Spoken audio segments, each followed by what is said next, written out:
This is a video on a hypothesis test for a mean.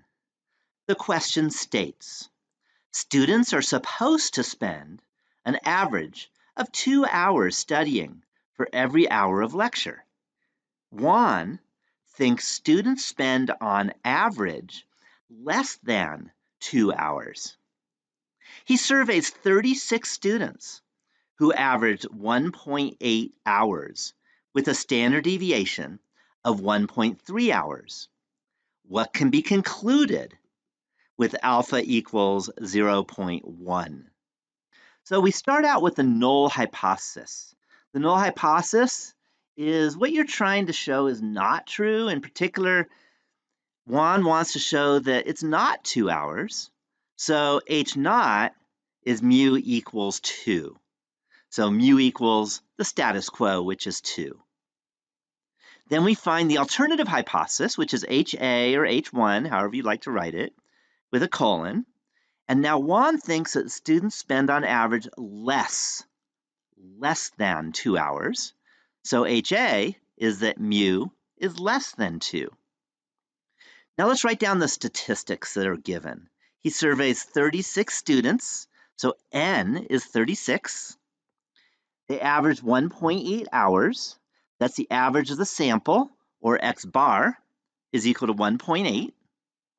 The standard deviation for these 36 students was 1.3 hours. So S is equal to 1.3. And those are our statistics.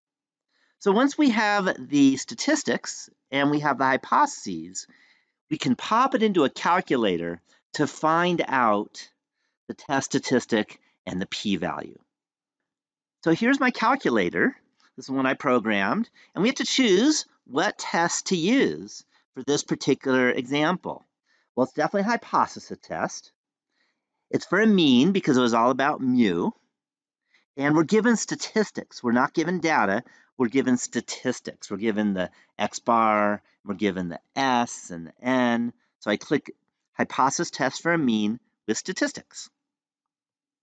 So then I just have to write down what I'm given. Sigma is not known, we only know S, so sigma unknown should still be checked. Our S now was 1.3. The X bar was 1.8. N was 36. And the mu naught, by the way, that's the right-hand side of the alternative or the null hypothesis. And in this case, it was a 2 because H naught was at mu equals 2.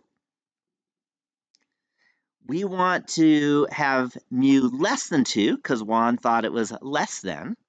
So I hit calculate with the less than.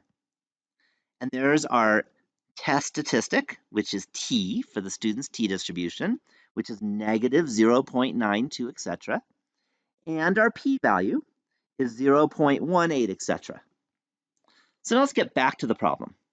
Okay, so we got our test statistic. Our T was negative 0.92, and our p-value, which was 0.18.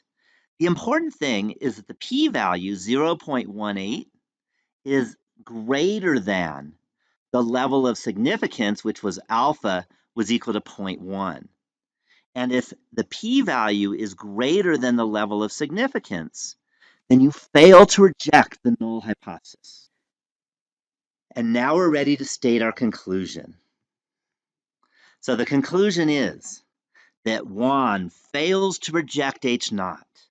The data is inconclusive.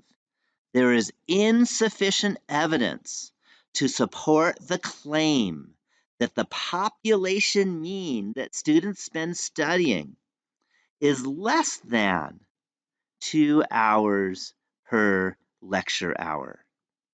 And I'm done with the problem. Thank you for watching this video.